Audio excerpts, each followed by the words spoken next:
बोलो जयकारा बोल मेरे श्री गुरु महाराज की जय। सभी गुरुमुख प्रेमियों से सप्रेम जय सच्चिदानंद। अक्सर हम गुरुमुख प्रेमी सब मिलकर भजन सुमरन की चर्चा करते हैं, भजन अभ्यास की बातें करते हैं, सतगुरु के उपदेश की, सतगुरु के वचनों की, कि सतगुरु हमें किस प्रकार इस लोक में सुखी रखना चाहते हैं, सुखी देखना चाहते हैं, भरपूर सुख हमारी झोली में डाल देना चाहते हैं। चाहे धन का सुख हो, तन का सुख हो, मन का सुख हो, लोक का सुख हो, परलोक का सुख हो, सभी प्रकार से हमें खुशियां प्रदान करना चाहते हैं। भजन अभ्यास के लिए, सुमरन के लिए, नाम जपने के लिए अनेक अनेक युक्तियां हमें श्री गुरु महाराज जी से सुनने समझने का अवसर मिलता रहा है। ग्रंथों में जो वर्णन हुआ है वो भी हम पढ़ते हैं। हमारे परमहंसों ने किस प्रकार वर्षों तक इस प्रकार भजन सुमरन अभ्यास करके नित्य निरंतर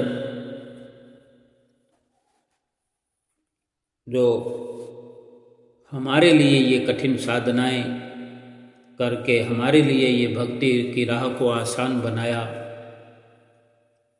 सभी वर्णन हम पढ़ते हैं, सुनते हैं। आज हम एक और सुविधाजनक स्थिति सुमरन भजन अभ्यास में जो अनहद को सुनने के लिए एक आसान तरीका है और सुविधापूर्वक आँखों को, कानों को, मुख को सुविधापूर्वक बंद किया जाए। पहले जिक्र होता रहा है, चर्चा होती रही है कि किस प्रकार महापुरुष अपनी वाणियों में करते हैं। आज उसी वर्णन को थोड़ा सा आसानी से समझने के बारे में चर्चा करते हैं। भजन अभ्यास में जो अनहद की युक्ति है, अनहद धुन सुनने का जो तरीका है, उसके लिए वैरागन कितनी अहम है, जरूरी है, और उसके होने से कितना लाभ अधिक बढ़ जाता है और थकान नहीं होती। आँखों को, कानों को, मुंह को यूं भी बंद किया जा सकता है। आँखों को पलकें झुका दें तो आँखें बंद हो जाती है। मुंह से कुछ बोले नहीं, मुंह बंद कर लें तो मुंह भी बंद हो गया। कानों से कुछ सुने नहीं, कहीं एकांत में बैठे हैं, कमरा बंद करके बैठे हैं, तो भी कानों से कुछ सुनना वैसे भी बंद हो जाता है। लेकिन जो एक अव्वल तरीका आद जुगाद से महापुरुषों की रचना में ये सिलसिला चलता आ रहा है कि लकड़ी की ये वैरागन कितनी सहायक है कि हाथों के द्वारा ही, उंगलियों के द्वारा ही आँखों को बंद करने का, कानों को बंद करने का विशेष तरीका वैरागन के द्वारा, वैरागन के ऊपर हाथ की अकोनियों को रख के, जो ये बाहर आप वीडियो के बाहर देख रहे हैं, वीडियो के अंदर हम श्री गुरु महाराज जी को देख रहे हैं एक स्वरूप में, जो किस प्रकार चौकड़ी लगा करके इस लकड़ी की वैरागन पर अपने दोनों कर कमलों की अकुनियों को रखे हुए और कैसे अपनी उंगलियों को, हाथों की उंगलियों को मस्तक पर रखते हुए छोटी उंगली को आँखों की पलकों पर इशारे मात्र रखा हुआ कि ये आँख बंद तो स्वतः हो जाती है, लेकिन बंद आँख हो जाए और अंदर ही अंदर आँखों की जो पुतली है, जिसको आना भी कहते हैं, वो घूम सके, थोड़ा सा उलट सके, पलट सके ऊपर की ओर, क्योंकि जितना भी पसारा है वो आँखों से ऊपर है। कानों का बंद होना, कानों की तवज्जो को भी ऊपर की ओर करना, मुंह को बंद करके भी इसको कहीं ऊपर की ओर, क्योंकि मुंह का भी अंदर से कनेक्शन जो है वो ऊपर की ओर है, अंदर से ये सारे कनेक्शन ऊपर की ओर स्वतः ही जुड़ते हुए जा रहे, लेकिन हम जानते नहीं। चार ये विधियां आरती में वर्णन है, हम भी पहले पढ़ चुके हैं, सुन चुके हैं, लेकिन अनेक अनेक गुरुमुख भाई बहनों को इस बारे में जरा भी इल्म नहीं है, जानकारी नहीं है,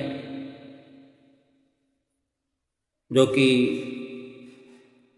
श्री आरती पूजा के चौथे पद में सहज समाधि, एक अनहद ध्वनि, 2 जप, 3 अजप्पा, 4,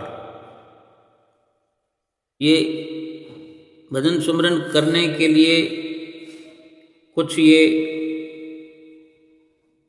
जानकारी दी गई है।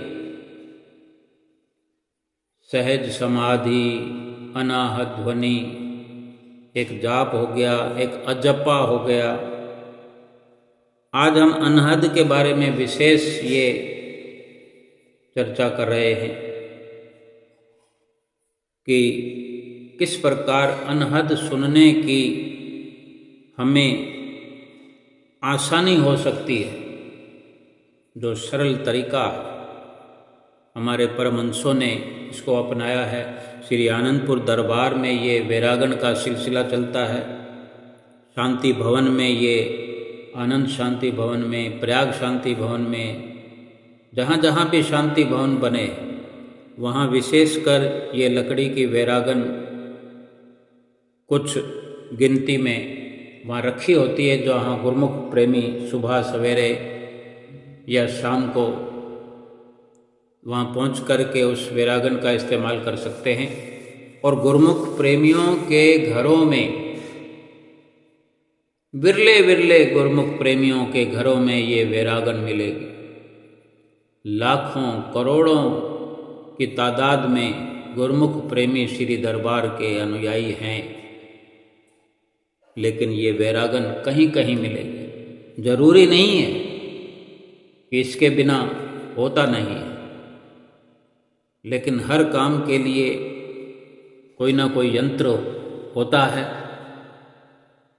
रोटी बनाने के लिए अगर चकला ना हो, बेलन भी ना हो, तब भी रोटी बन जाती है, क्योंकि उसका महज तो एक पेट भरने से संबंध होता है। आटे को रोटी का आकार देकर कर तवे पे चढ़ा करके उसको सेकने का, पकाने का ही भाव होता है, जो काम हो जाता है। लेकिन कितनी सुविधा हो जाती है जब से चकला और बेलन का आविष्कार हुआ। और इस प्रकार अनेक से अनेक आविष्कार जो हुए हैं तो वो सुविधाजनक स्थिति पैदा करने के लिए हुए हैं और हर कोई अपना रहा है। तो ये भजन सुमरन के लिए भी आज से नहीं बल्कि सदियों से ये वैरागन चलन में है। भजन सुमरन करने वालों के लिए, तप तपस्या करने वालों के लिए। अब इसको कैसे लाभ में लाना है, अब इसको बनवाना है, तो इसका भी एक आप देख रहे हैं, ये एक गोल डंडा है, उस पर फट्टी लगी है ऊपर। ये फट्टी की लंबाई जो बाएं से दाएं 2 फुट की लगभग 23 इंची, 22 इंची, 24 इंची, 25 इंची, ये जो आप देख रहे हैं ये लगभग 23 साढ़े 23 इंची यानी 2 फुट। और इस फट्टी की चौड़ाई लगभग 3 पौने 3 इंच, 3 इंच हो तो भी ठीक है, क्योंकि ज़्यादा चौड़ी फट्टी होगी तो हमारे सीने में इसको गढ़ने में थोड़ा सा असुविधा हो सकती है। तो ये नाप जो है सही है, लगभग 3 पौने 3 इंच। इसको इस डंडे पे सेट किया गया है। डंडे की चौड़ाई ज़रूरत के अनुसार लगभग 1 से 1.25 इंच, 1.5 इंची मजबूत लकड़ी हो, ताकि कहीं से छिलाई ना हो उसकी। और इस डंडे की जो खड़ाई है ये फिट होने के बाद, फिटिंग के बाद ज़रूरत के अनुसार इसकी 18.5 इंची तैयार खड़ाई है। ये छोटे कद वालों के लिए ये नाप है। अब अपनी लंबाई के अनुसार इसको घटाया बढ़ाया जा सकता है। आधा इंची बढ़ा सकते हैं, 1 इंची बढ़ा सकते हैं, आधा इंची घटा भी सकते हैं। किसी का साइज, माताएं बहनें हों, भाई हों, बुजुर्ग हों, बच्चे हों, 5 फुट के लिए, 5 फुट लंबाई के लिए ये सफिशेंट है। 18.5 इंची फिटिंग होने के बाद तैयारी। अब कोई 5.25 फीट की लंबाई वाला है, आधा इंची बढ़ा सकते हैं। 5.5 फीट की लंबाई वाला है तो आधा इंची और बढ़ा दें। 6 फुट वाला है तो 20 इंची कर दें। इसके ऊपर अपनी अकोनियाँ रख के हमें कहाँ बैठना है, नीचे फर्श पर बैठना है। अधिकतर तो आजकल फर्श पर बैठने का सिस्टम समाप्त होता चला जा रहा है और कोई इसकी बाध्यता भी नहीं है कि ज़मीन पर ही बैठना है, क्योंकि सारे सिस्टम बदल गए। जगह की भी कमी होती है, मौसम की बात होती है। नीचे उठना बैठना हमारे लिए कैसा है, दुखद है, आसान है। फिर भी बेड पर बैठते हैं तो थोड़ा 2-4 सूत का फर्क पड़ सकता है कि ये वैरागन का जो डंडा है ये बेड में नीचे थोड़ा सा गड़ जाता है। तो सुविधाजनक स्थिति में बनी होगी नाप तोल, तो बैठने में, हाथों को ऊपर रखने में, क्योंकि कोई 1-2 मिनट की बात तो है नहीं। इसका जब सहयोग लेना है तो पूरा लाभ भी होना चाहिए। कहीं हाथ दर्द होने लगे कि लगातार अगर आधा घंटा बैठते हैं, उससे ऊपर 1 घंटा, कम 20 मिनट, 15 मिनट या 5 मिनट बैठते हैं, बोरियत होने लगती है तो हटा दो। फिर 10 मिनट 20 मिनट बाद में फिर इच्छा पैदा करो कि फिर उसको इस्तेमाल करें। अब ये हम विचार करें कि इसका इस्तेमाल करने से लाभ कैसे होता है। कुछ हमारी जो सुरती है, हमारा ध्यान जो है, अगर इस साधन को अपनाते हैं, इस इंस्ट्रूमेंट को, इस यंत्र को अपनाते हैं, तो इससे भी प्रेम होने लगता है। ये एक भजनीक का, सुमरन करने वाले का हथियार है, औजार है कि सुमरन करते वक्त ये हमारे पास होना चाहिए, हमारे साथ होना चाहिए, जब चाहे हम इसका इस्तेमाल कर सकें। 2 घंटे भजन सुमरन करना है, एक साथ करना है, टुकड़ों में करना है, वो जैसी हमारी तैयारी है, यानी इसका इस्तेमाल समझना है हमें। कहने का केवल इतना ही भाव है कि दोनों हाथों की अकोनियों को इस फट्टी पे हमने रख लिया है। अब इसको, अकोनियों को फैलाना है, कम करना है। ये भी सुविधाजनक स्थिति में कि कहाँ रखने से हमारी आँखों पर और माथे पर और कानों में अंगूठा रखने से हमें सुविधा होती है, कम थकान हो, हमारे कंधों को परेशानी नहीं हो। ये सारी बातें विचार करने वाली है। जब इसका इस्तेमाल करेंगे तो अपने आप सुविधाजनक स्थिति पैदा होती जाएगी। अनहद का बड़ा लाभ इससे मिलने वाला है। अगर इसके बिना हम हाथों से, उंगलियों से आँखों को और कान को बंद करेंगे तो कितनी देर हम अपनी अकोनियों को, हाथों को ऐसे हवा में लहराए हुए रख सकते हैं? थक जाएंगे, जल्दी थकान हो जाएगी 2, 4, 5 मिनट में, क्योंकि अभ्यास नहीं है। लेकिन अगर ये यंत्र है हमारे पास, ये साधन है हमारे पास, तो इसका लाभ क्यों ना उठाया जाए और फिर इसका लाभ देखें। अकोनियों को हमने इसके ऊपर रख दिया है अपनी सुविधाजनक, क्योंकि इसकी 2 फुट की लंबाई है। अब हमारी अकोनी अगर 18 इंच में आ रही है, 20 इंच में आ रही है दोनों तरफ से, तो हमारे पास पर्याप्त मात्रा में 24 इंची की ये फटी है, इससे बाहर नहीं जाएगी हमारी अकोनियाँ, इसलिए इसका ये नाप है। सुविधाजनक स्थिति में अकोनियों को हमने रख दिया है। आँखों की जो बाहर की पलक है, पलक के जो छोटे छोटे केस हैं, बाल हैं, मात्र इशारे से वहीं पर अपनी उंगलियों को टकोराना है, थोड़ा सा भार देना है और अधिक उंगलियों के और अंगूठों के नाखून बड़े हुए ना हों। अगर हों तो थोड़ा ध्यान रखें कि चुभने से बचा जाए। मुंह तो अपने आप बंद है। अब हमारी सुरती कुछ वैरागन में आ गई है, बाकी जगह से तो सुरती हटी ना। समूल ध्यान हमारा सब ओर से हट जाए, ये प्रयोजन मोटे रूप में है, मूल रूप में।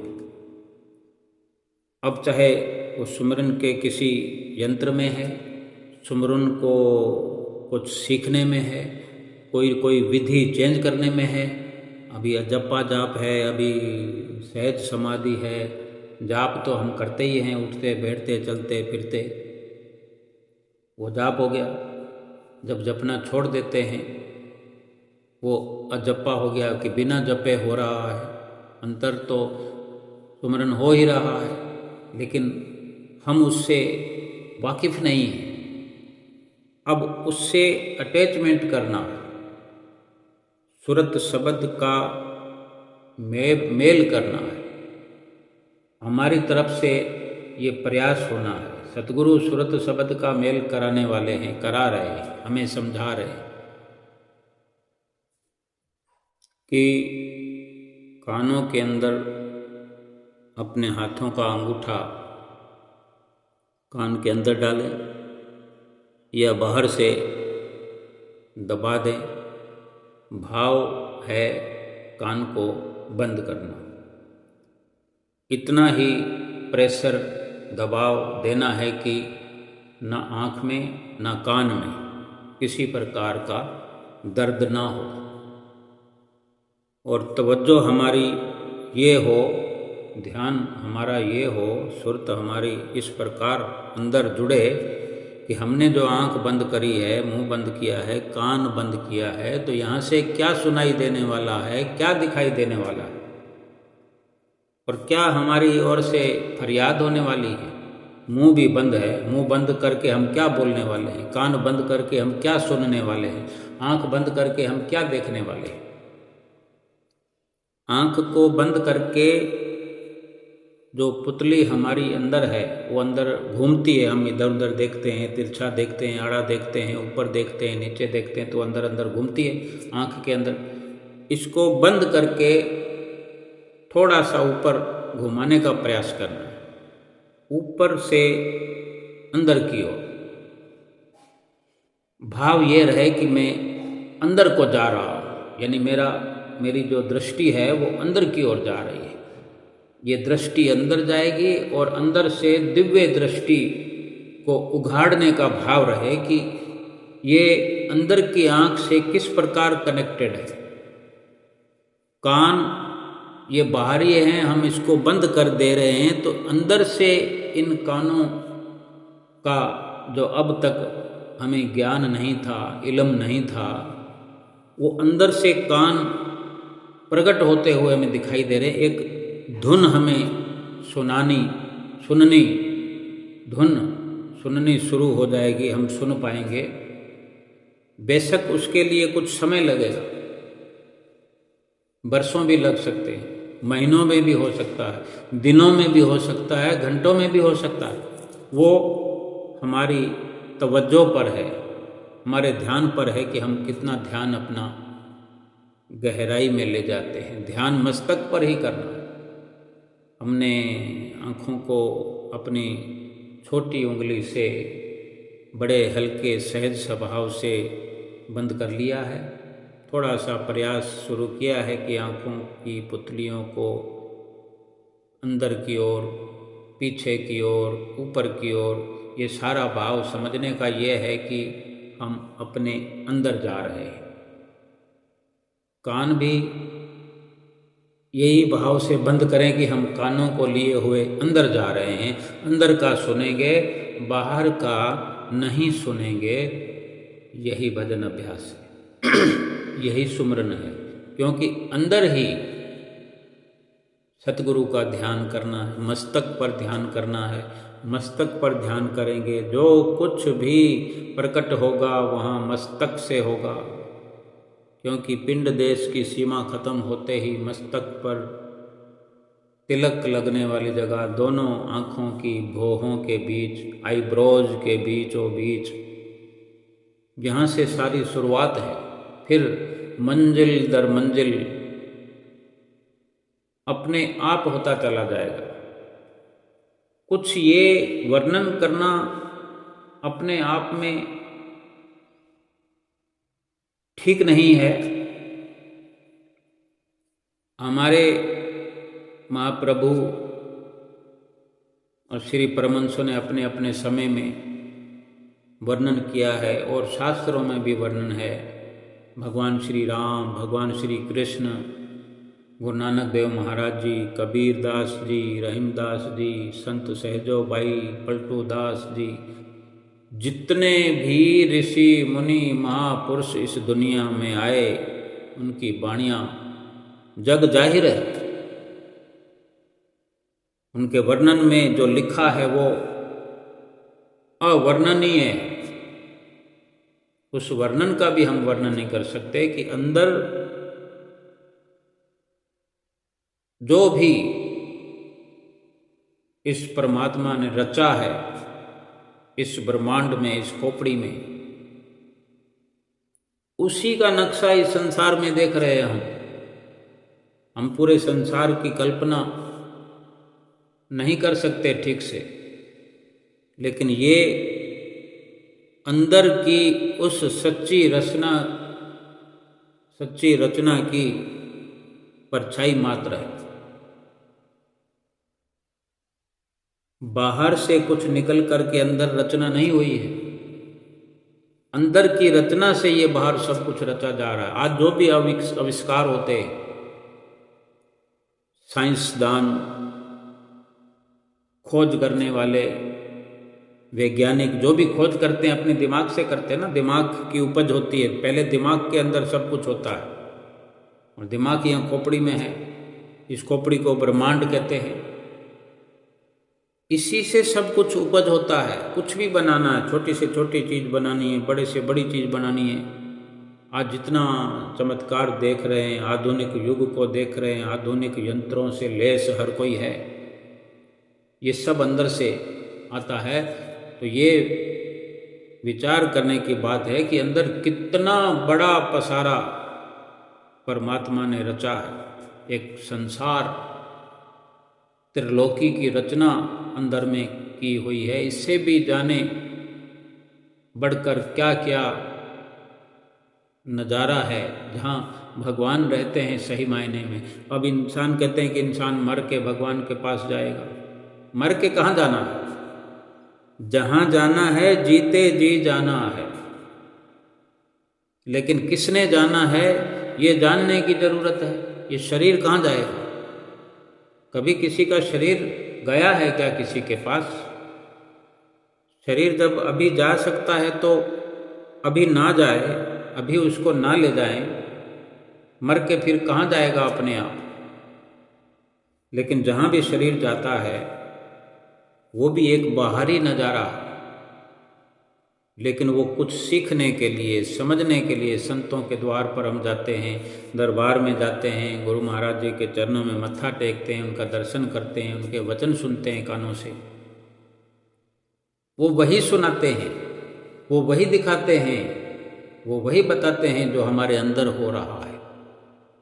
कहीं ना कहीं हमारे समझने का भाव ये हो कि वही सब कुछ जो वचन उन्होंने सुनाए, जो दर्शन उन्होंने दिखाया, जो लीलाएं दिखाई, वो हम अपने अंदर अनुभव करें।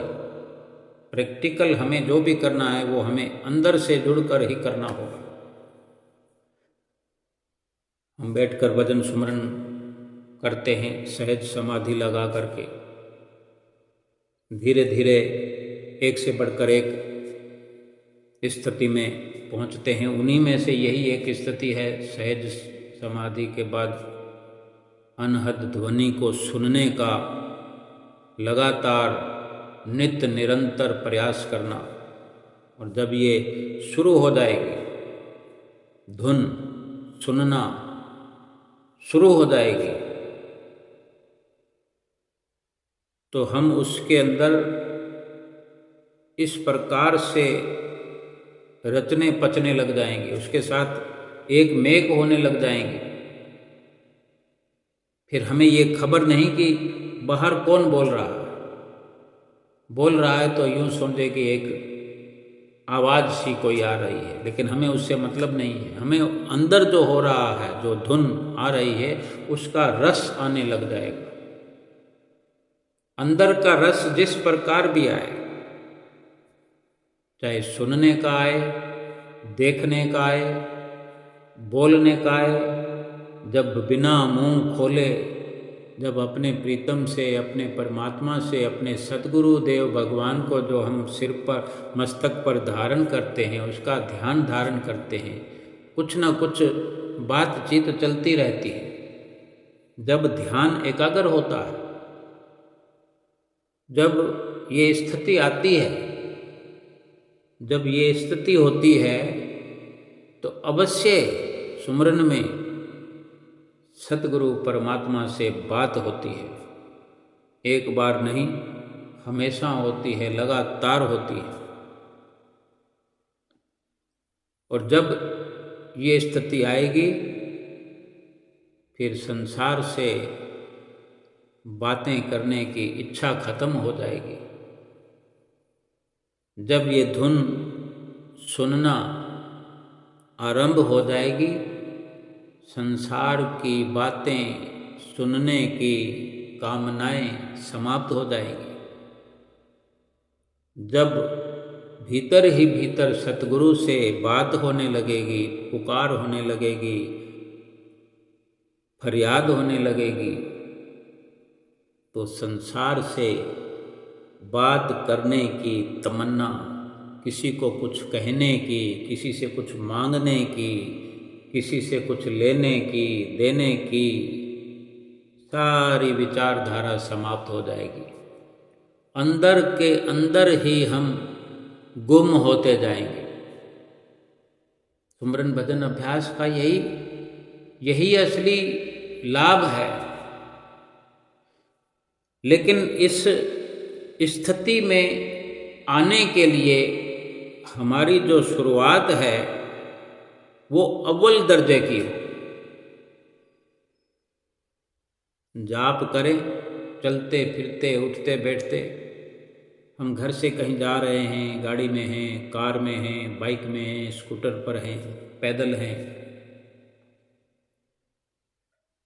जाप करते जाएं, जुबान हिलती रहे, धीरे धीरे बोलते रहें, अपने आप को सुनाते रहें। ये जुबान पवित्र होती रहे, कान भी पवित्र होते हैं। और अगर मुंह से बात होती, जुबान से ये जाप चलता है, कान भी सुनते हैं, तो मन मस्तिष्क भी क्या है, सतगुरु के दर्शन का अनुभव करते हैं। और जब अजप्पा हो रहा है तो हम उसको शांत कर देते हैं, बोलना बंद, बिना जपे ही। सहज समाधि भी लगभग इसी तरह है। श्वासों का ऊपर नीचे, श्वास को अंदर लेना है, फिर छोड़ना है, फिर लेना है, फिर छोड़ना है। इस प्रकार सुरती अंदर की होकर रह जाए, ध्यान अंदर अपने सही ठिकाने पर आकर रुक जाए, मस्तक पर ध्यान एकाग्र हो जाए, यहाँ पर सारी गतिविधियाँ आकर के रुक जाएं। फिर यहाँ से एक शुरुआत होगी, फिर इसके ऊपर आगे बढ़ने की बात होगी। वो विचित्रता, वो एक सच्चे आनंद की अनुभूति जो कभी हुई नहीं, और सतगुरु से हम नित्य प्रति सुनते हैं, ग्रंथों शास्त्रों में नित्य प्रति सुनते हैं, सत्संग में सुनते हैं। वो सुनी सुनाई हुई संतों महापुरुषों की वचनावली सत्य प्रतीत होने लग जाएगी।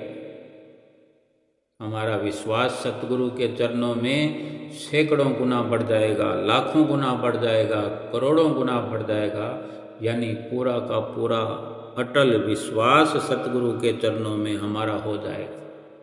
जब ये स्थिति आएगी, संसार फीका फीका नजर आने लगेगा, संसार के सुख भी फीके फीके नजर आने लगेंगे।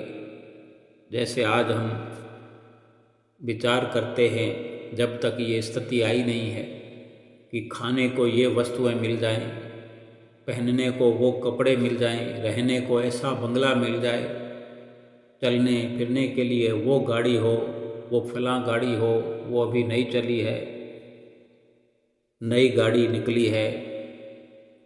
सुरत भटकती है ना, मन भटकता है कि नहीं? ये सारी भटकना समाप्त हो जाएगी। कहीं घूमने के लिए 2 लोग जा रहे हों, 4 लोग जा रहे हों जिनको हम जानते हैं, कहीं संदेश आए कि हम जा रहे हैं, तो हमारा दिल तुरंत करता है कि मैं भी उनके साथ जाऊं। उसके साथ दम। कुछ न कुछ ऐसी रचना ही हर वक्त मन के द्वारा रची जाती है कि ये मन भटकाता रहता है, भटकाता रहता है। कभी सुख नसीब ही नहीं हुआ। जिधर भी जाओ दुख, जिधर भी जाओ कलेश। जो भी रचना बाहर के इस पसारे में परमात्मा ने रचाई है, कहीं भी कोई सतगुरु के नाम के बिना, सतगुरु के वचनों पर चलने के अलावा सब दुख ही दुख इस दुनिया में भरा हुआ है। जब सुरती हमारी नाम में जुड़ती है, शब्द में जुड़ती है, बाहर से ध्यान हटता जाता है, हटता जाता है, सुरती पवित्र होती जाती है। क्योंकि सुरती हमारा ध्यान जो है मेला हो चुका है। हम सो रहे होते हैं तो उन्हीं दृश्यों को देख रहे होते हैं, जो मेल चढ़ी हुई है वही नजर आएगी। उसके आदी हो चुके हैं। महापुरुष हमें वहाँ से उस मेल वाली, उस गंदगी वाली, कीचड़ वाली स्थिति से निकाल करके इतर फुलेल वाली, सच्ची सुगंध वाली जगह पर अंदर, जहाँ प्रभु नाम की सदा ज्योत जलती है, जहाँ प्रभु नाम के सदा जयकारे लगते हैं, प्रभु का जहाँ दीदार होता है, जहाँ अनहद धुन सुनाई देती है, हमारे भीतर एक ऐसा अलौकिक आनंद भर देती है। दिल करता है इसको और सुनूं और सुनूं। जैसे जैसे ध्यान गहरा होता जाता है, ये धुन अपने आप में हमें समेटती चली जाती है, यानी खो जाते। जैसे कोई नशा करने वाला होता है कि सुरूर आने लगता है, सुरूर आने लगता है तो वो संसार को भूलने लगता है, सब कुछ भूल जाता है, तो वो क्षणिक आनंद प्राप्त करता है। इसीलिए हर कोई नशा करता है, मस्ती से सो जाता है। लेकिन ये कैसा नशा है कि उसे शुद्ध ना हो कि मैं सड़क पे पड़ा हूँ, मैं अपने घर में पड़ा हूँ, या किसी और के घर में पड़ा हूँ, या मैं कहीं नाली में पड़ा हूँ, मेरे द्वारा, मेरे हाथों से कोई अनुचित कार्य हो रहा है, मेरे मुंह के द्वारा कोई अनुचित शब्द कहे जा रहे हैं, या मैं अपने कानों से कोई अनुचित शब्द किसी से सुन रहा हूँ। ये आनंद नहीं है।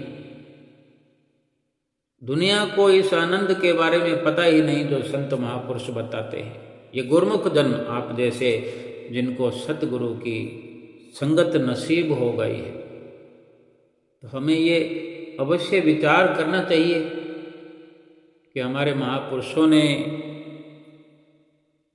जो जो रचनाएं रचाई है सबके बारे में विचार करना चाहिए।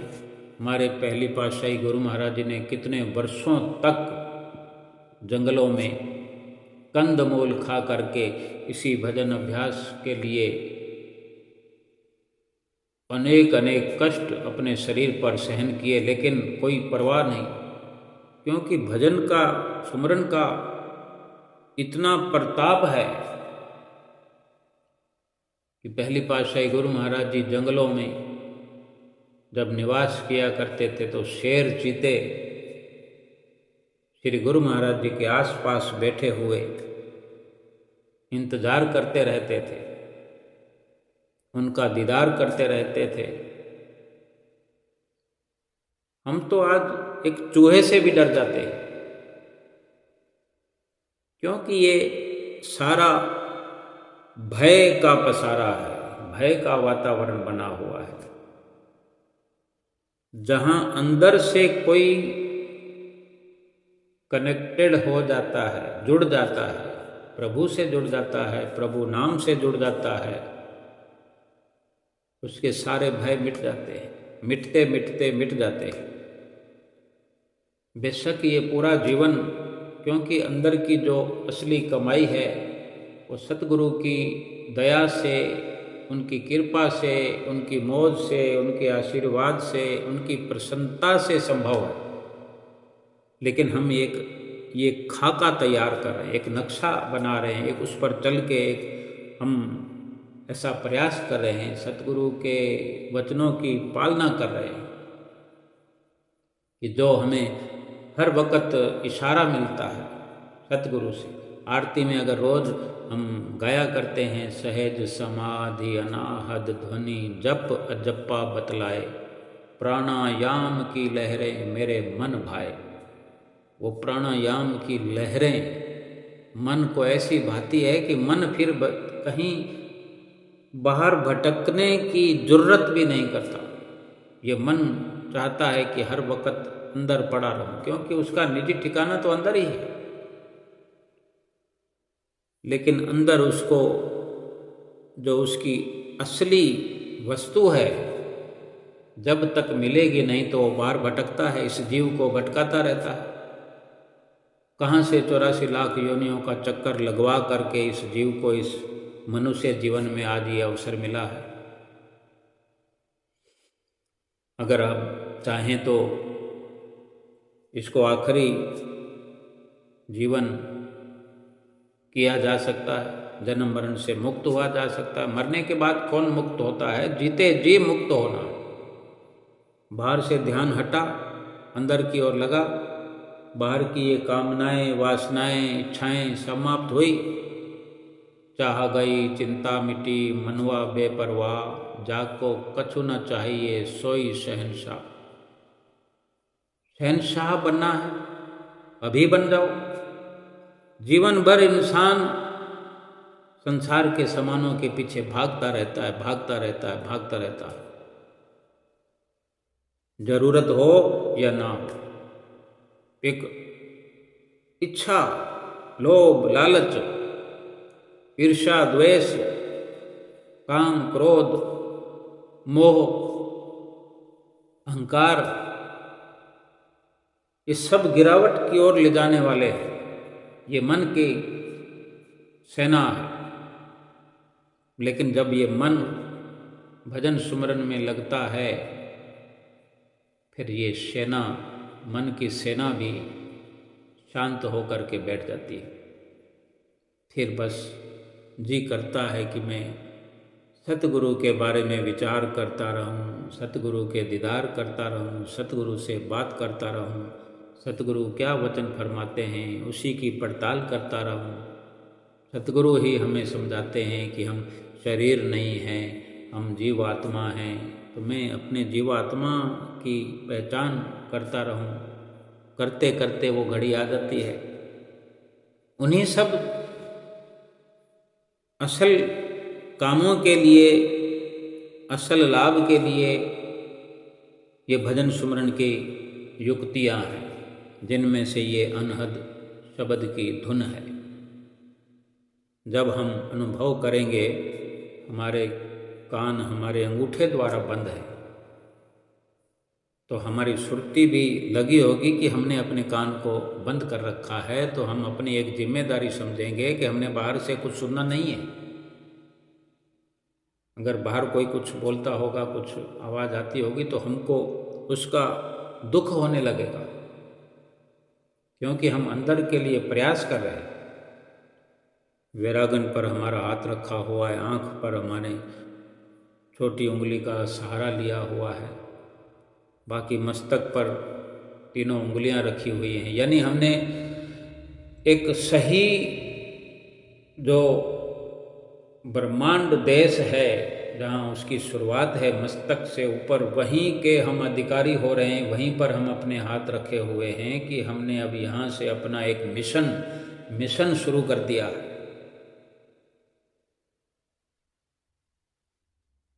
और जो ध्यान लगाते लगाते सतगुरु का वहीं से मस्तक से ये धुन प्रकट होती है, लगातार प्रयास करने से अपने कानों की जो पकड़ है वहीं मस्तक पर उस धुन के बारे में विचार चलता रहे कि कैसी वो धुन होगी, कैसी वो आवाज़ होगी जो मुझे सुननी है, जिसमें आनंद आता होगा।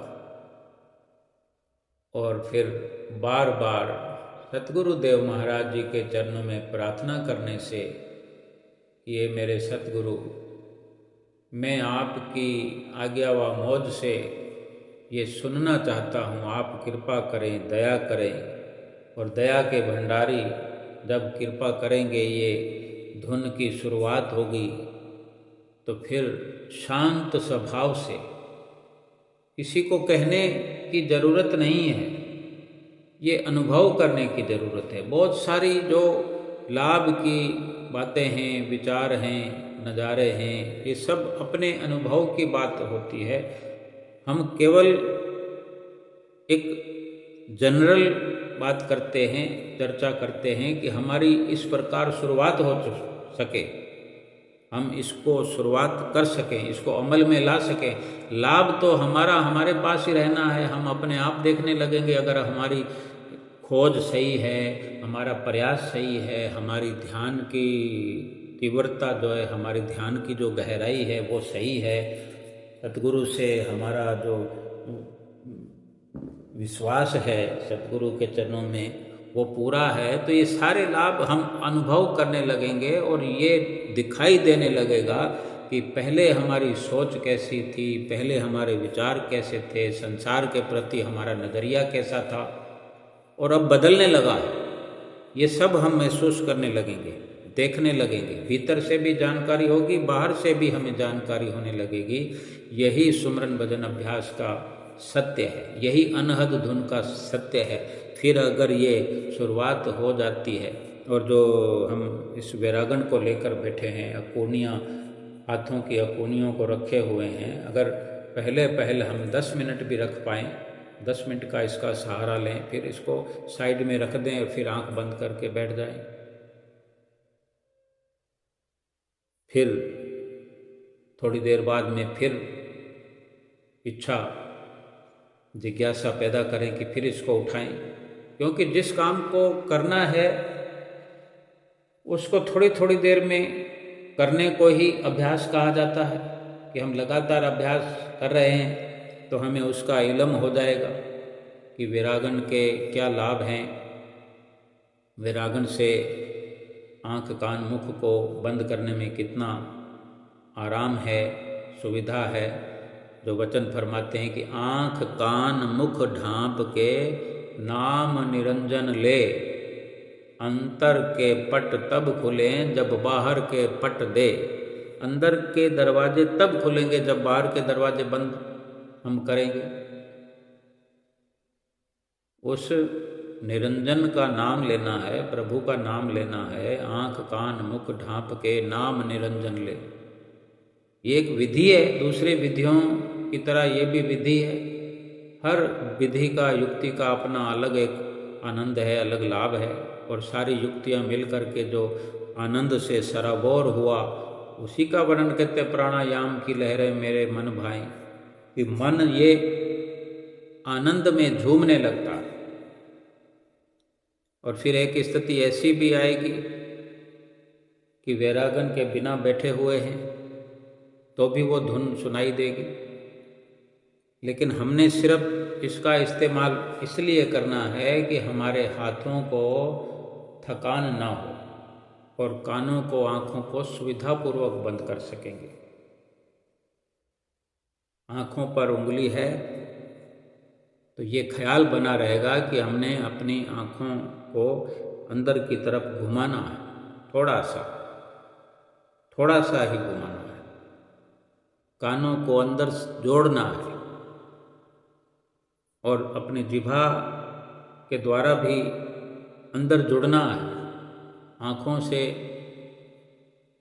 सतगुरु को देखने का भाव, कानों से सतगुरु के वचन सुनने का भाव, उन्हीं में से ये धुन निकल कर आएगी जो मस्तक पर हमारा ध्यान लगा रहेगा।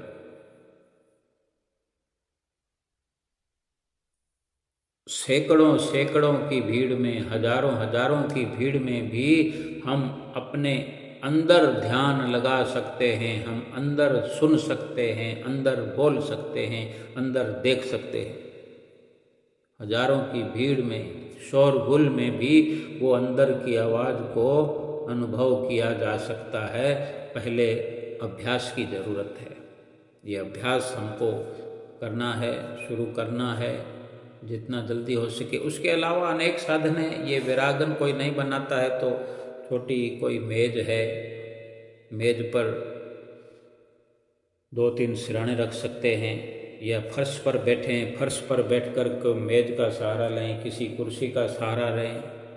सबसे बढ़िया तो ये एक यंत्र जो वैरागन को बनाया है निश्चित रूप से हमारे श्री परमहंसों ने हमें ये उपहार स्वरूप दिया है, इसका इस्तेमाल किया जाए तो कोई इसकी कुछ लागत नहीं है।